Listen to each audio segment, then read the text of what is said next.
Amados hermanos, continúo con el estudio del libro de Éxodo.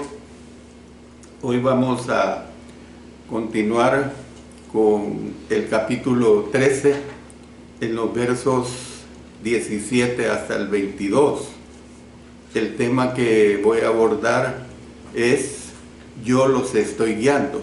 Es una declaración de nuestro Señor, y precisamente cuando Él dice "yo los estoy guiando" es para infundar mucha confianza en el pueblo de Dios.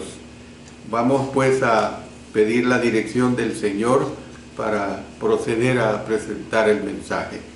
Gracias, Padre eterno, porque nos permites presentar otra lección más de este capítulo 13 del libro de Éxodo. Gracias por esa bella oportunidad que nos das de escudriñar tu palabra. En el nombre de nuestro Señor Jesucristo. Amén. Amén. La narración que se presenta aquí del libro de Éxodo es muy interesante. ¿Por qué digo esto? Porque la narración del Éxodo continúa con los detalles de la ruta de Israel en su salida de Egipto, lo que llevaron con ellos, a dónde fueron y cómo fueron guiados por Dios. Esto es lo que se presenta aquí. Pero lo que vamos a destacar es precisamente lo que tiene por título este mensaje: "Yo los estoy guiando".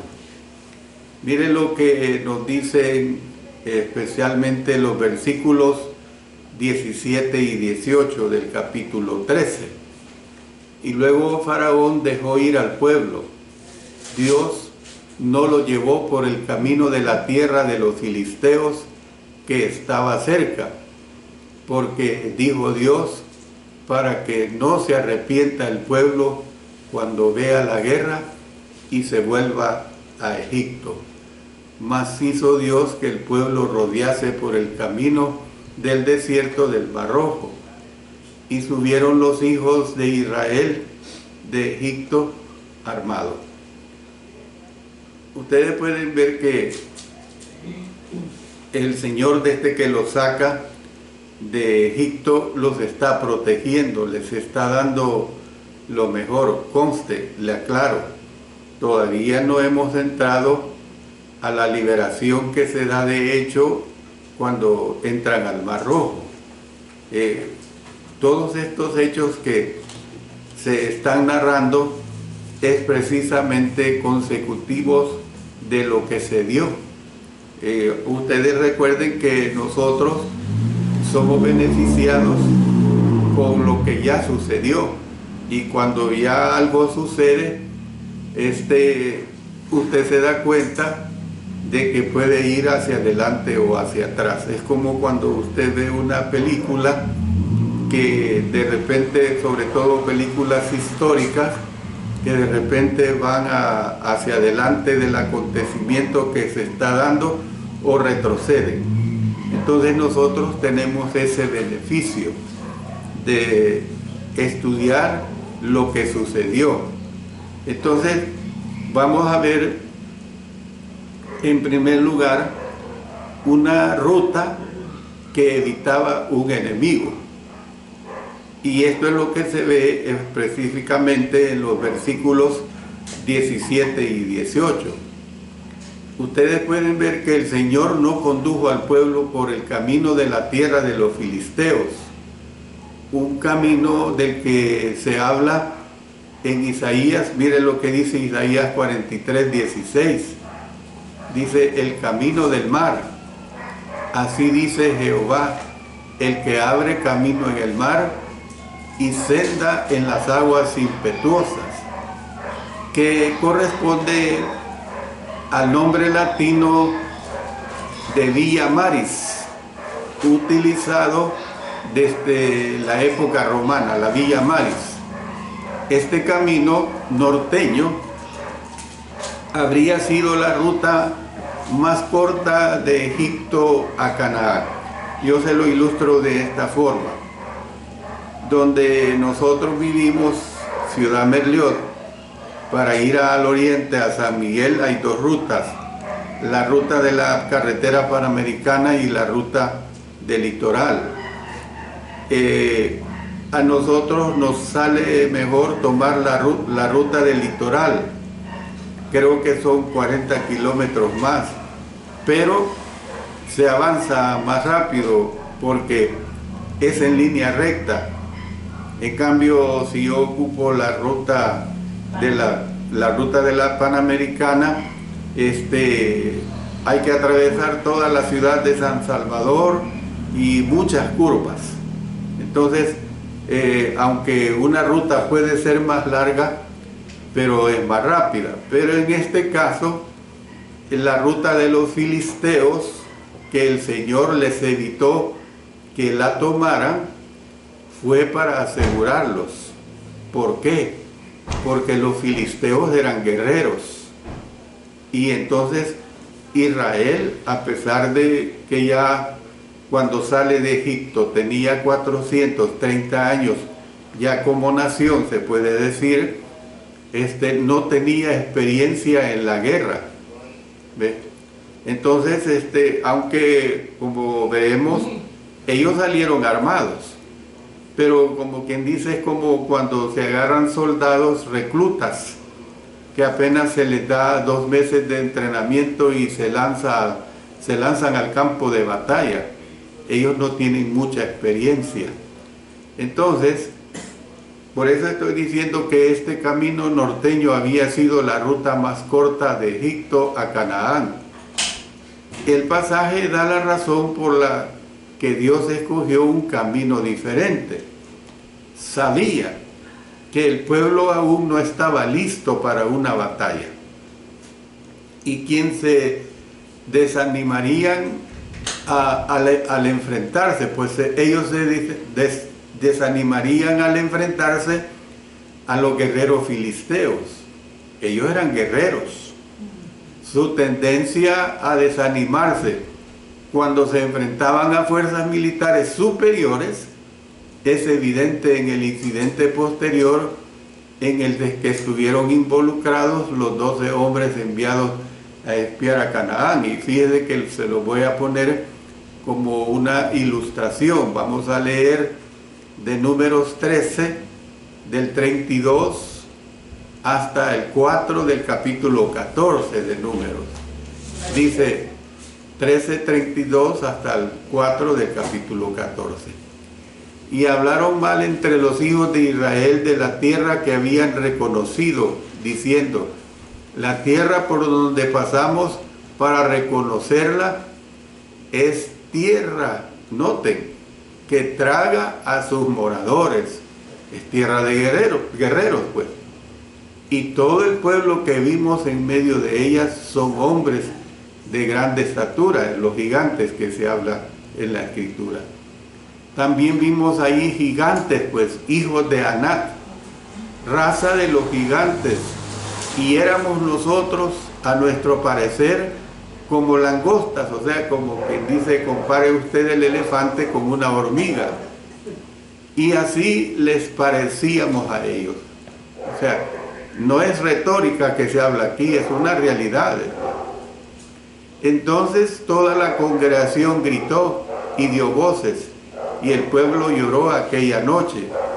Y se quejaron contra Moisés y contra Aarón todos los hijos de Israel, y les dijo toda la multitud: ojalá muriéramos en la tierra de Egipto, o en este desierto, ojalá muriéramos. ¿Y por qué nos trae Jehová a esta tierra para caer a espada, y que nuestras mujeres y nuestros niños sean por presa? ¿No nos sería mejor volvernos a Egipto? Y decían el uno al otro, designemos un capitán y volvámonos a Egipto. Entonces, ¿qué es lo que vemos? Que la mención de filisteo es considerada a veces como un anacronismo. Ahora, ¿qué es lo que es, hermanos, un anacronismo? El anacronismo es un error que consiste en presentar algo como propio de una época que no le corresponde. Por ejemplo, yo le pongo esta ilustración.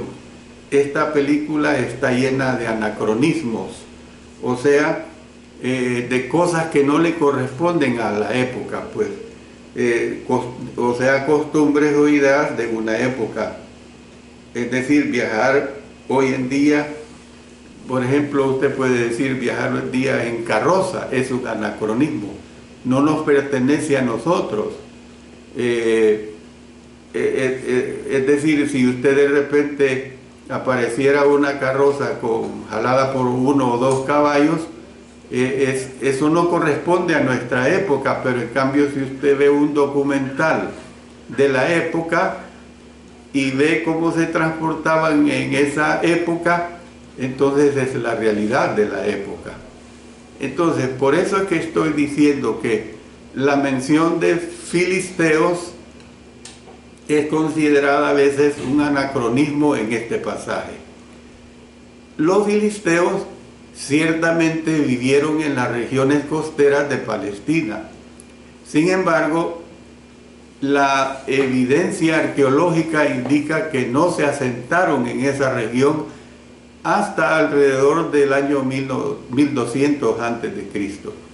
Lo que se deduce es que si ya estaban asentados, entonces el éxodo tuvo que ocurrir posteriormente a la fecha que la mayoría de los estudiosos están dispuestos a considerar como tal, incluso posterior a la fecha tardía del año de 1290 a.C.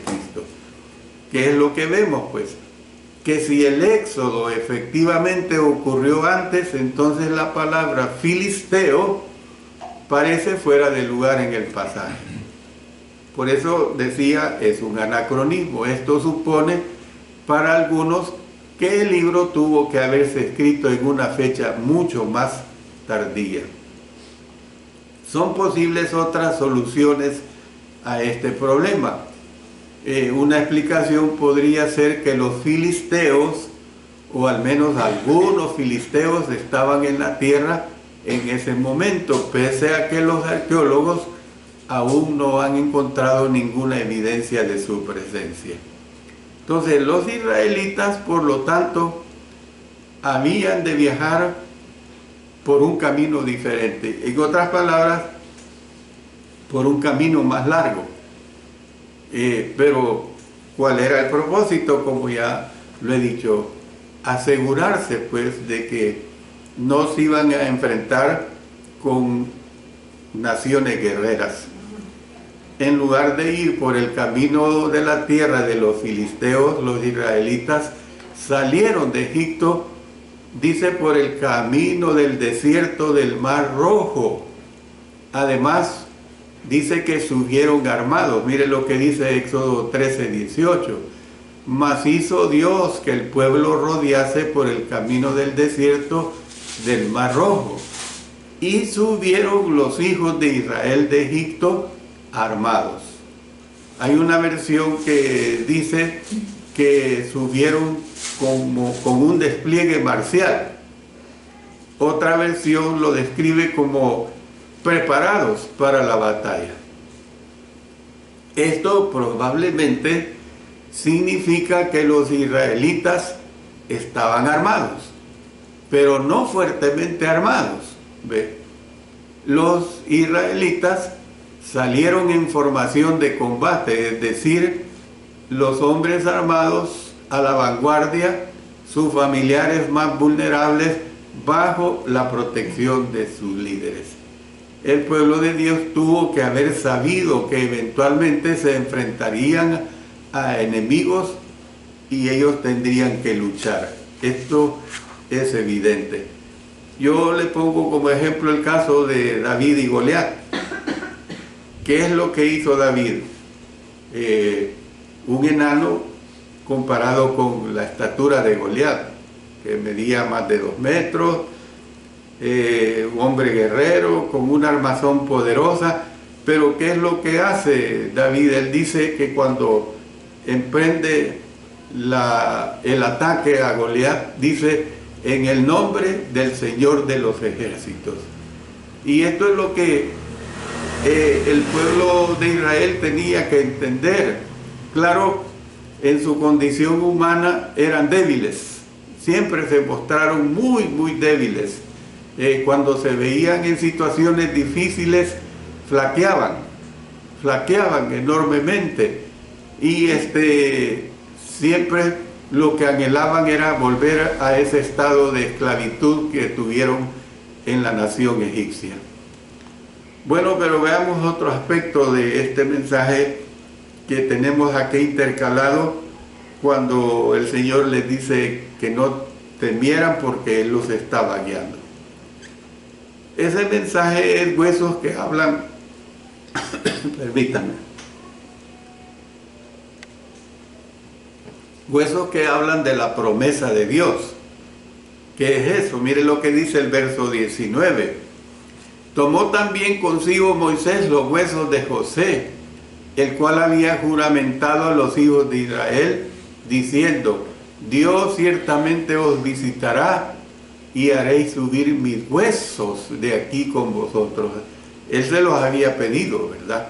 José, cuando estaba en vida. Y ya vimos esta historia, cómo es que José, a pesar de que fue más egipcio que judío, tuvo más cultura egipcia que judía, pero nunca olvidó su terruño. Nunca dejó de ser un judío en su condición interna, en su condición de esa nacionalidad que nunca la despreció. Al partir, pues, se llevaron con ellos los huesos de José, probablemente su cuerpo momificado, porque era el segundo en mando en la nación egipcia, y luego la nación egipcia de esa época amaba a José, y luego tenían la costumbre de embalsamar los cadáveres. Eran expertos en eso. Se dice que según los estudios de la ciencia médica, eran únicos en preservar estos cadáveres. Mire lo que dice el verso 19. Tomó también consigo Moisés los huesos de José, el cual había juramentado a los hijos de Israel, diciendo, Dios ciertamente os visitará y haréis subir mis huesos de aquí con vosotros. Esto de acuerdo con el último deseo de José que tenemos en Génesis 50:25, que decía, Dios ciertamente os visitará y haré llevar de aquí mis huesos. El que los huesos de José fueran sacados de Egipto también atestiguaba el hecho de que Dios cumple sus promesas, en vista de que Dios había dicho que sacaría a Israel de Egipto y lo llevaría a Canaán. Usted conoce bien esta historia, que la hemos estudiado en el capítulo 15 de Génesis. ¿Ve? En el Éxodo estaba manteniendo esa promesa, pues. Fíjese qué hermoso que esa promesa, después de 430 años, el Señor no la olvidó, y Moisés respetó, porque tomó los huesos de Moisés. Bueno, pero vemos otro aspecto de esta salida. Yo los estoy guiando. Una columna para guiarlos de día y de noche. Esto lo tenemos en los versos 20 al 22, dice, y partieron de Sucot y acamparon en Etam, a la entrada del desierto. Y Jehová iba delante de ellos de día en una columna de nube para guiarlos por el camino, y de noche en una columna de fuego para alumbrarles, a fin de que anduviesen de día y de noche. Nunca se apartó de delante del pueblo la columna de nube de día, ni de noche la columna de fuego. Después de Sucot, la siguiente parada en el itinerario de Israel fue Etán. dice a la entrada del desierto. Fue la última parada antes de llegar a la orilla del Mar Rojo. Mire lo que dice Éxodo 14:2. Di a los hijos de Israel que den la vuelta y acampen delante de Pi-Hairot, entre Migdol y el mar, hacia Baal-Zephón, delante de él acamparéis junto al mar. Entonces, a medida que iban, el Señor usa una columna de nube durante el día y una columna de fuego por la noche para mostrarles el camino. Por eso dice, Jehová iba delante de ellos de día en una columna de nube para guiarlos por el camino, y de noche en una columna de fuego para alumbrarles, a fin de que anduviesen de día y de noche. Es decir, Él nunca se apartó de delante del pueblo la columna de nube. O sea, siempre el Señor los cuidó, pues. Siempre estuvo atento, siempre los cuidó. Entonces, nosotros podemos ver pues claramente que Él siempre tomó cuidado de ellos, siempre estaba atento a estar pendiente de ellos. Miren lo que dice, por ejemplo, en Números 9, y aquí me adelanto a usar de Números, porque otra vez les digo, lo habla ya en materia de hechos consumados. Números 9:15 al 23. Dice, el día que el tabernáculo fue erigido, la nube cubrió el tabernáculo sobre la tienda del testimonio, y a la tarde había sobre el tabernáculo como una apariencia de fuego hasta la mañana. Así era continuamente, la nube lo cubría de día y de noche la apariencia de fuego.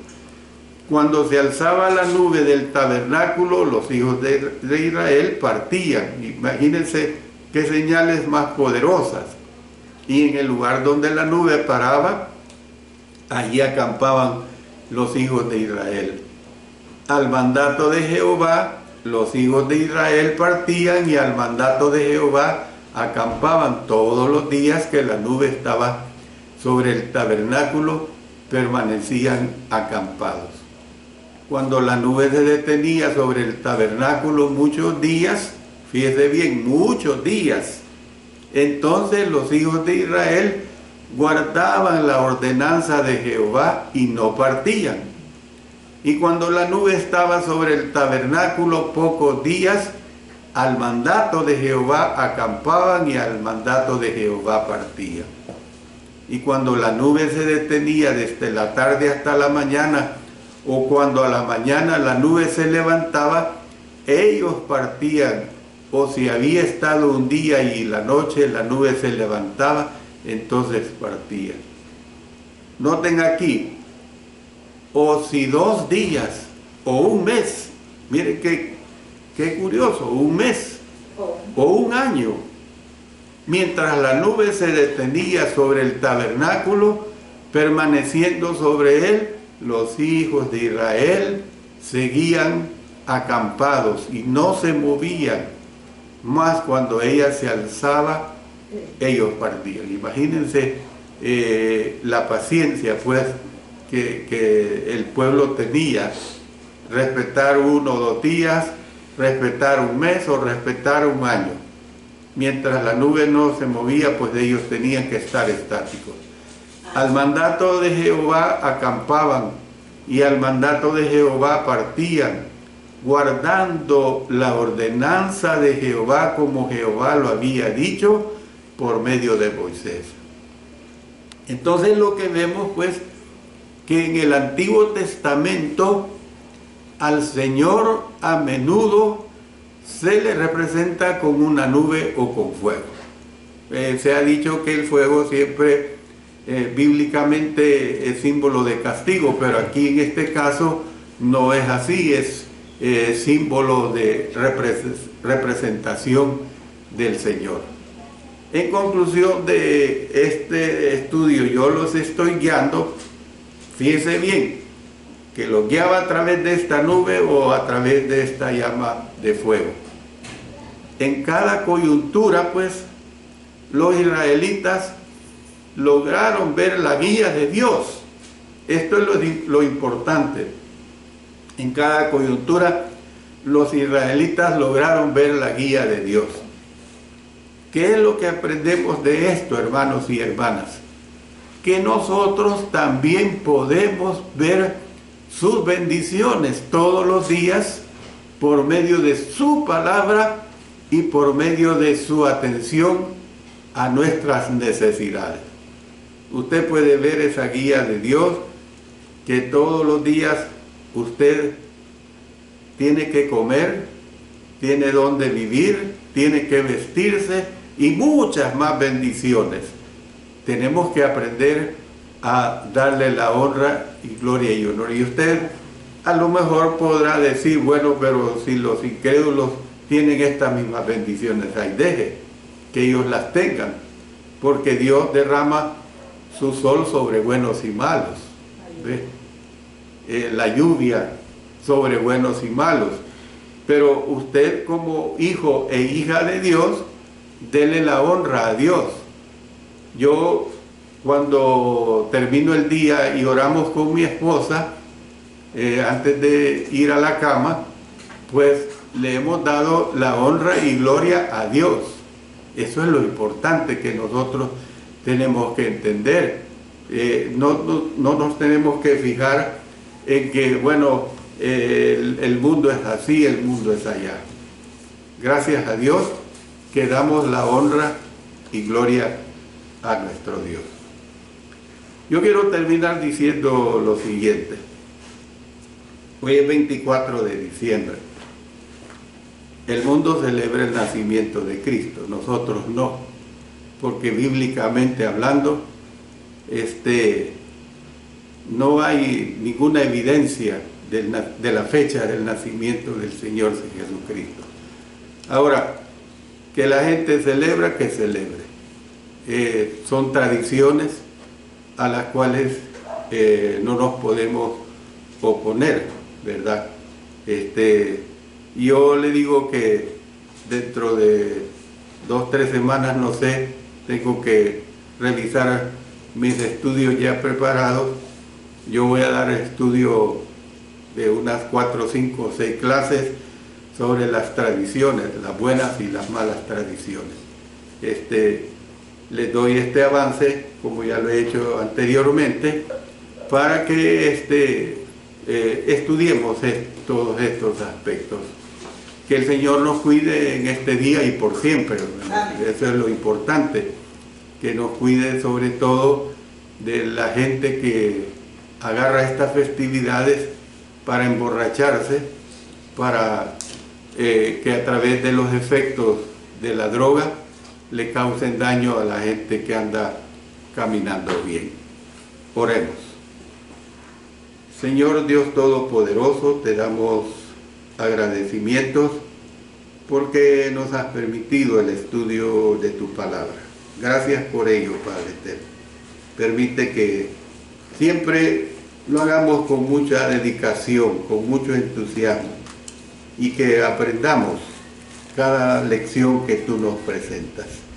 En el nombre poderoso de nuestro Señor Jesucristo. Amén. Amén.